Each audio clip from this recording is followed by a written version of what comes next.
राम राम राम राम राम राम राम राम राम नारायण नारायण। संबंध बढ़े हुए तमोगुण के क्या लक्षण होते हैं, इसको आगे के श्लोक में बताते हैं। अप्रकाशो प्रवृत्तिश्च प्रमादो मोह एव च तमस्येतानि जायन्ते विवृद्धे कुरु नंदन।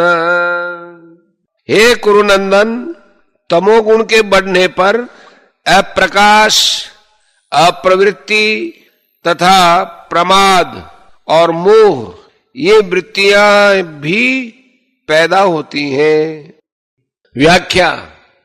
अप्रकाश सत्वगुण की प्रकाश वृत्ति को दबाकर जब तमोगुण बढ़ जाता है तब इंद्रियां और अंतःकरण में स्वच्छता नहीं रहती। इंद्रियां और अंतःकरण में जो समझने की शक्ति है तमोगुण के बढ़ने पर लुप्त हो जाती है। अर्थात पहली बात तो याद रहती नहीं और नया विवेक पैदा होता नहीं।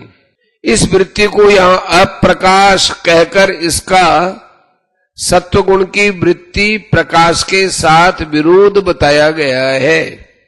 अप्रवृत्ति रजोगुण की वृत्ति प्रवृत्ति को दबाकर जब तमोगुण बढ़ जाता है तब कार्य करने का मन नहीं करता। निरर्थक बैठे रहने अथवा पड़े रहने का मन करता है। आवश्यक कार्य को करने की भी रुचि नहीं होती। ये सब अप्रवृत्ति वृत्ति का काम है। प्रमाद न करने लायक काम में लग जाना और करने लायक काम को न करना, तथा जिन कामों को करने से न पारमार्थिक उन्नति होती है, न सांसारिक उन्नति होती है, न समाज का कोई काम होता है और जो शरीर के लिए भी आवश्यक नहीं है, ऐसे बीड़ी, सिगरेट, ताश, चौपड़, खेल, तमाशे आदि कार्य में लग जाना प्रमाद वृत्ति का काम है। मोह तमोगुण के बढ़ जाने पर जब मोह वृत्ति आ जाती है तब भीतर में विवेक विरोधी भाव पैदा होने लगते हैं।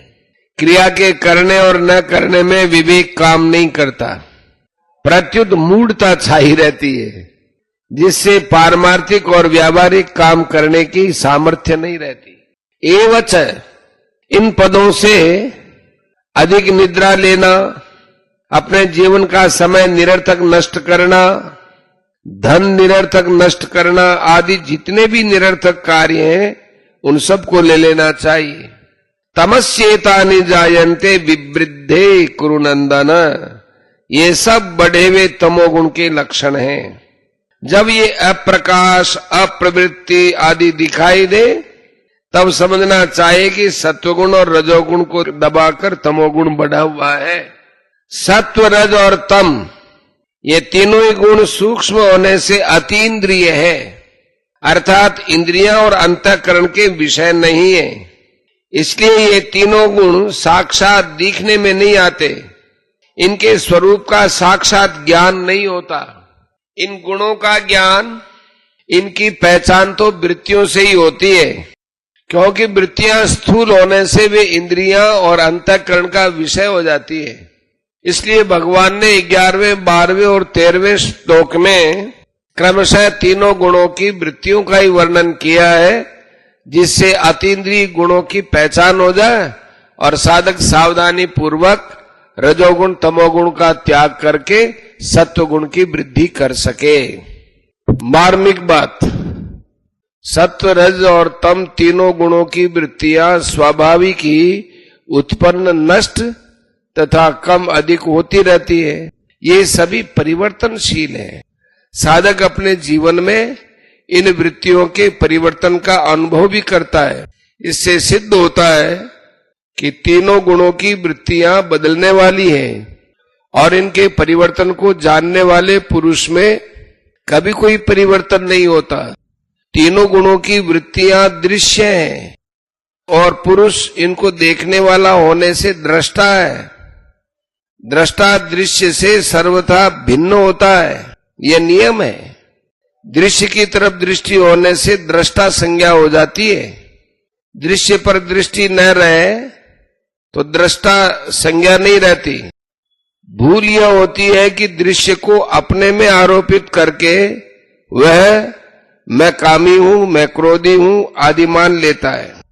काम क्रोध आदि विकारों से संबंध जोड़कर उन्हें अपने में मान लेना उन विकारों को निमंत्रण देना है और उन्हें स्थायी बनाना है। मनुष्य भूल से क्रोध आने के समय क्रोध को उचित समझता है और कहता है कि यह तो सभी को आता है, और अन्य समय क्या करूं मेरा क्रोधी स्वभाव है ऐसा भाव रखता है।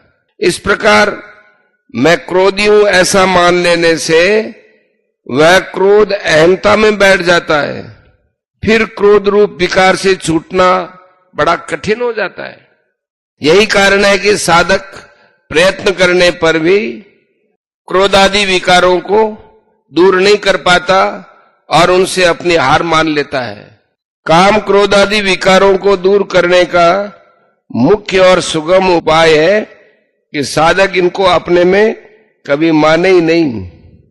वास्तव में विकार निरंतर नहीं रहते, प्रत्युत विकार रहित अवस्था निरंतर रहती है। कारण कि विकार तो आते जाते रहते हैं पर स्वयं निरंतर निर्विकार रहता है। क्रोध आदि विकार भी अपने में नहीं, प्रत्युत मन बुद्धि में आते हैं, परंतु साधक मन बुद्धि से मिलकर इन विकारों को भूल से अपने में मान लेता है। अगर वह विकारों को अपने में न माने तो उनसे माना हुआ संबंध मिट जाता है। फिर विकारों को दूर करना नहीं पड़ता, प्रत्युत वे अपने आप ही दूर हो जाते हैं। जैसे क्रोध के आने पर साधक ऐसा विचार करे कि मैं तो वही हूं, मैं आने जाने वाले क्रोध से कभी मिल ही नहीं सकता। ऐसा विचार दृढ़ होने पर क्रोध का वेग कम हो जाएगा और पहले की अपेक्षा कम दौर में आएगा। फिर अंत में वह सर्वथा दूर हो जाएगा।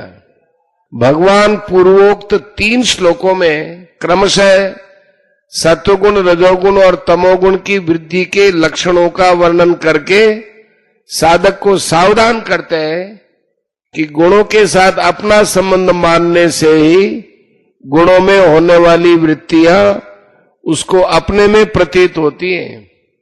वास्तव में साधक का इनके साथ किंचन मात्र भी संबंध नहीं है। गुण और गुणों की वृत्तियां प्रकृति का कार्य होने से परिवर्तनशील है और स्वयं पुरुष परमात्मा का अंश होने से अपरिवर्तनशील है। प्रकृति और पुरुष दोनों विजातीय है।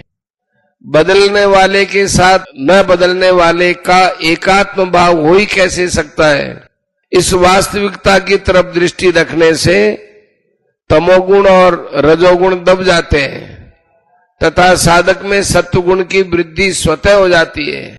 सत्वगुण में भोग वृद्धि होने से, उससे होने वाले सुख में राग होने से यह सत्वगुण भी गुणातीत होने में बाधा उत्पन्न कर देता है। अतः साधक को सत्वगुण से उत्पन्न सुख का भी उपभोग नहीं करना चाहिए। सात्विक सुख का उपभोग करना रजोगुण का अंश है।